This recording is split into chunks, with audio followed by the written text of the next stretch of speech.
There is a version of you that you have never met, and in at least one uncomfortable way, it may already be better at being you than you are. Not because it looks more like you. Resemblance is the easy part, the part every retelling of this idea gets stuck on as if the fear were only skin deep. It isn't.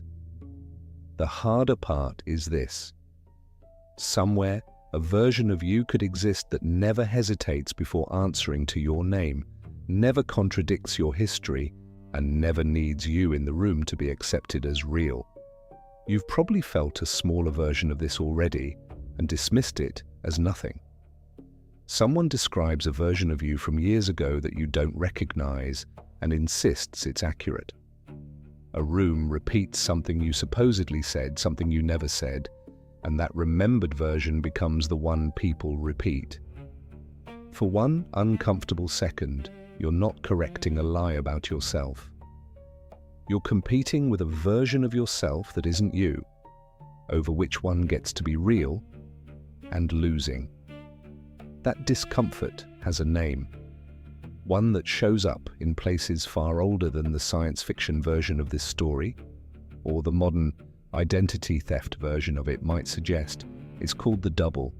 It helps to be precise about what's actually being threatened, because identity quietly means three different things, and this video is only interested in one of them. There's the identity you experience from the inside, the private, continuous sense of being you, moment to moment, that nobody else has direct access to. There's bodily and legal identity, the kind a birth certificate, a fingerprint, or a medical record can establish, and reliably does. And then there's social identity, the version of you that other people actually encounter, recognize, remember, trust, and respond to. For this mechanism specifically, the deepest threat doesn't need to erase your private continuity or defeat bodily and legal evidence. It only has to become the version everyone else can reach.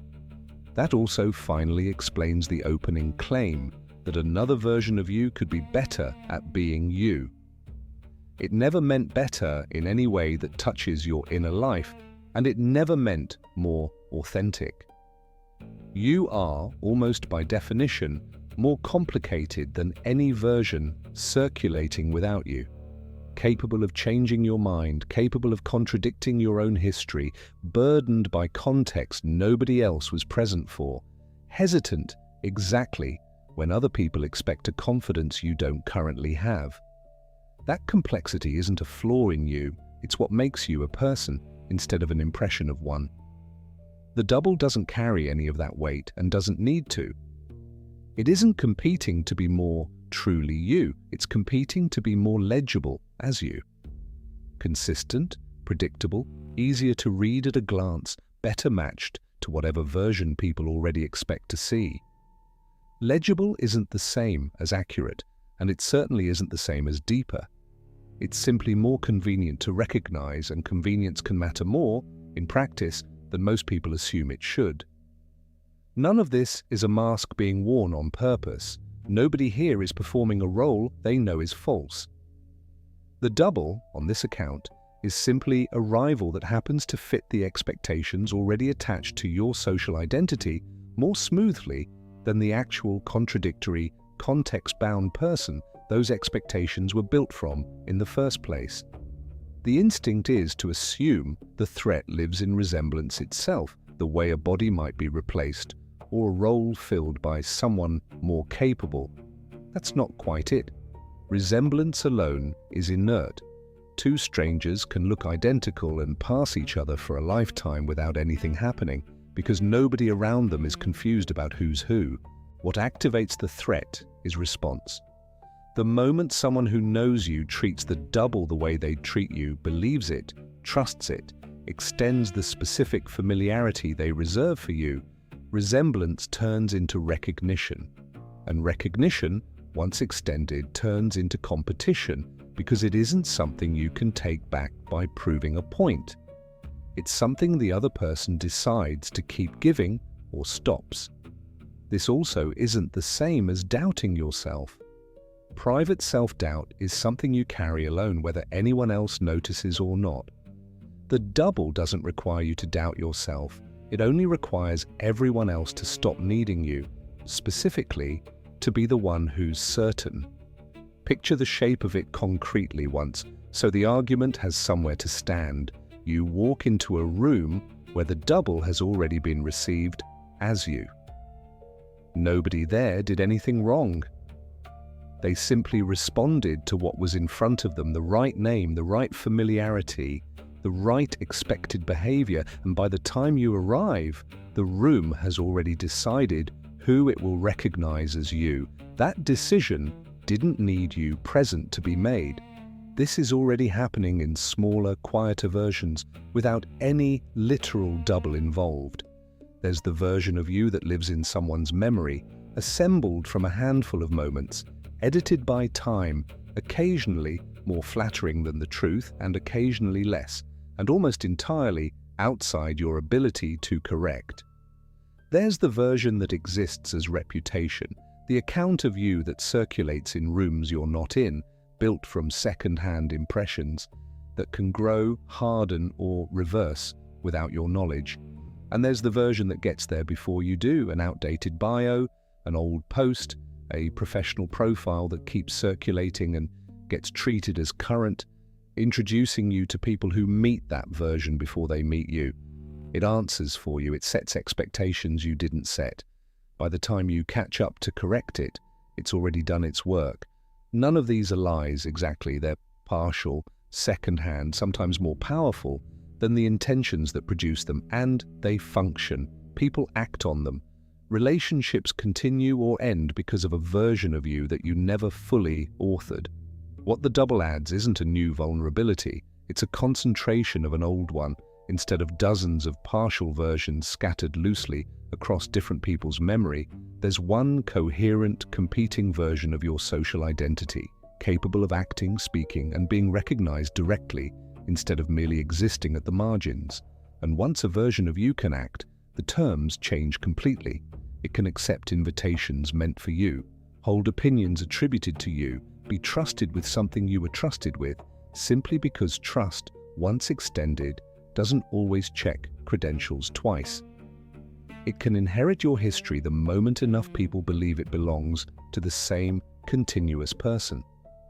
Every gesture, relationship, and shared memory you've built over years becomes a kind of currency, and currency, once it exists, can be spent by whoever's holding it, not only by whoever earned it. It's not only practical trust that transfers.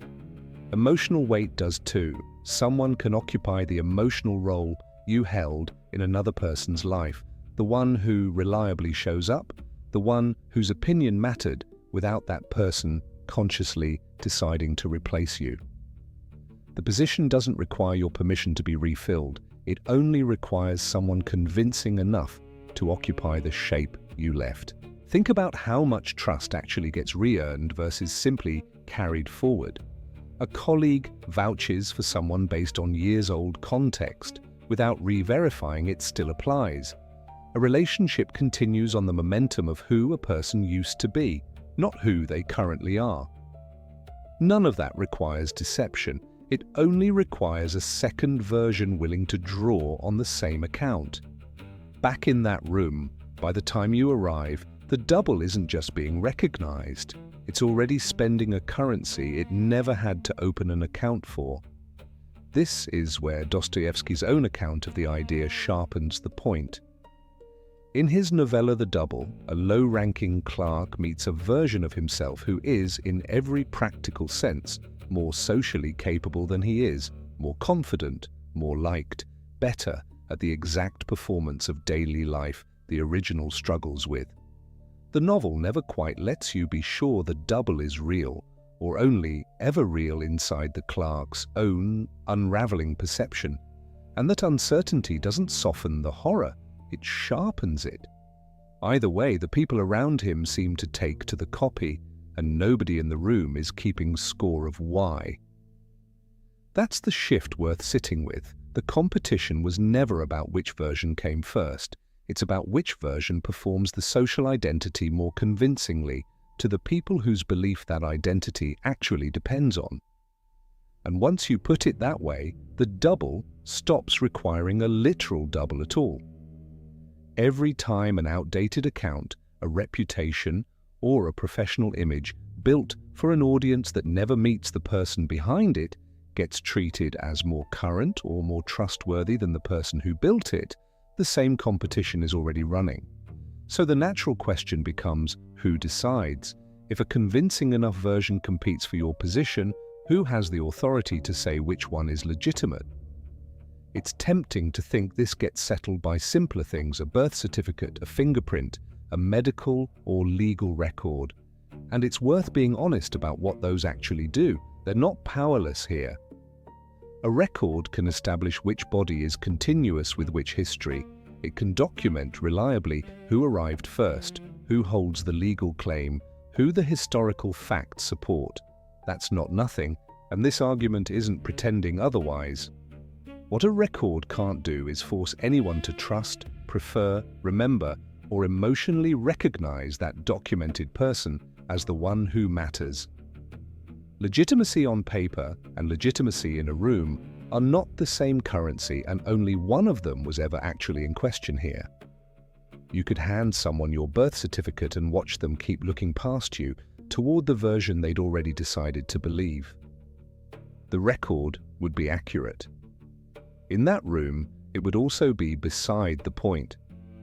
That's the real shape of the authority problem. It was never, no evidence can identify the original.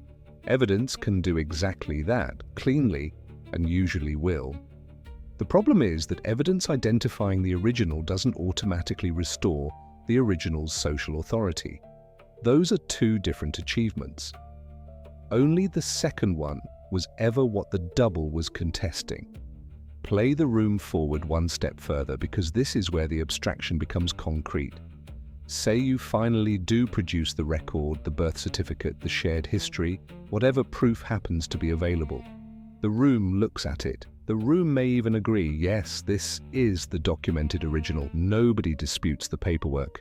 And then a decision still has to be made. Someone still has to be asked for advice, trusted with a key, remembered fondly at the right moment, treated as the one whose feelings matter here. And the room, having just agreed you're the original, turns toward the double anyway. Not out of malice and not because anyone's lying, but because the decision was never actually routed through the documentation. It was routed through familiarity, comfort, and whichever version had by that point simply become easier to keep choosing. The evidence settled who the original is. It never touched the separate question of who the room keeps treating as the one worth choosing. That's not a failure anyone could have prevented by trying harder to prove themselves. It's what happens when proof and preference turn out to answer two completely different questions. What people are actually responding to when they respond to you is never just the documented facts. It's a combination: your embodiment, your behavior, your history with them, the context of the moment, what they expect to see, and however much accumulated recognition you've already built up over time. A convincing double doesn't need to match all of that perfectly. It only needs to match enough of it, consistently enough, that nobody in the room feels the need to check the paperwork. Consistency can pass for authenticity. Familiarity can lower the scrutiny we might otherwise apply. The specific rhythm of how someone laughs, hesitates, or phrases an apology can be close enough to pass, long before anyone stops to ask why it's being tested at all. People rarely inspect every cue separately. Context, familiarity, and expectation can shape what feels recognizable long before anyone gets around to asking for formal proof. There's an older version of this same idea in early psychoanalytic writing on the double. Otto Rank traced the whole arc of it. The double begins as a kind of reassurance against the fear of extinction, a way of denying the power of death itself, and then, once that protective function falls away, reverses into something closer to a death harbinger, unsettling rather than comforting. Freud, writing a few years later, credits Rank directly with that turn and adds an extension of his own. The double, on Freud's reading, can also become an inner agency that watches and judges the self, an early sketch of what gets called conscience. This video then translates that older framework into social terms, continuation not through the soul or through some literal defense against death, but through memory, reputation, and recognition, your name and your history persisting in other people's minds, whether or not you're there to maintain them. Here's where the assumption most people bring into this topic quietly breaks. The instinct is to believe the double threatens you because it's false, a copy, an imitation, something built on a foundation that isn't really there. That framing feels safe because it keeps you in the superior position. You're the real one, it's the imposter, and the category itself protects you. But the category was never the danger. The double doesn't need to win an argument about authenticity. It never had to prove it was you in any deep sense, only that it could occupy enough of the space where you gets recognized, trusted, and reached. Your private continuity stays exactly where it always was. What's actually at risk is something else entirely. Whether the people who used to reach you through that space keep reaching you or start reaching it instead. That's what makes the double genuinely different from ordinary fear. Ordinary fear responds to a threat you can locate, resist, or outlast. This one doesn't have a location you can defend because it was never contesting the part of you that only you have access to. It was always contesting the part that was already, unavoidably, shared. The double, then, was never really an intruder into who you are. It's confirmation of something that was always true and usually invisible. The version of you that exists between people, the one that gets recognized, trusted, remembered, was never something you held alone. It was always something you shared custody of with everyone who ever had reason to reach it. Which brings you back to that room. Whether the double standing in it is factually lying about being you stops being the central question the moment the room keeps granting it the same social authority regardless. It's simply reaching the same space you were about to reach, a step ahead, with nothing you can hand anyone that settles on its own, which of you the room should keep listening to. None of this requires believing a literal double will ever appear in your life. It's already running in smaller versions every time an old impression, a circulating reputation, or an outdated professional image gets treated as more current or more trustworthy than the person standing in front of it right now in real time. It helps to hold the distinction the rest of this argument has been building toward. The self you experience from the inside isn't up for negotiation. Nobody else has access to it, and nothing described here touches it.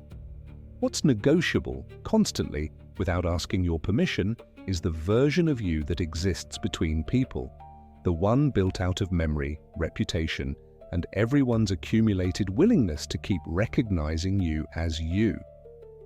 That version was never fully yours to control, and it was never entirely theirs either. It's shared, by default, the moment more than one person is involved. Here's why that sharing was never optional in the first place. Nobody carries another person in full. What lets you remain present in someone's life when you're not in the room is a portable version of you, a compressed set of selected moments, expectations, emotional associations, and patterns that feel continuous enough to stand in for the whole. That compression isn't a failure of memory or attention. It's the only mechanism that lets anyone be known across absence and time at all. Carrying the entire, contradictory, ever-changing person would be impossible, and asking for that would really be asking to be forgotten the moment you left the room. But the same compression is exactly what a competing version needs. And needs is really the right word. Nothing here requires intention or scheming. A double doesn't have to reproduce the whole, complicated person behind the portable version. It only has to satisfy the portable version itself, the same compressed set of expectations people were already carrying, which was never the whole truth to begin with. Even the people who know you best only ever carry a portable version, a more detailed one certainly, but still a version, still capable of being satisfied by something other than you. Co-authorship is what makes the double possible in the first place, and it's the same thing that lets anyone remember you, trust you, or care about you beyond whatever room you happen to be standing in. You don't get the second without some exposure to the first. Your inner continuity is still yours, but the version of you that lives between people never belonged to you alone, and it was never really a possession to lose. It was always a claim made new every time someone chooses, again, to reach you instead of whoever else is standing in your place. If that distinction is the kind of thing you can't stop turning over once you've heard it, that's the territory this channel keeps returning to. Not what's hidden inside you, but what happens to identity once more than one version of you can genuinely compete for the same recognition. Stay if you want to keep testing where that line actually falls.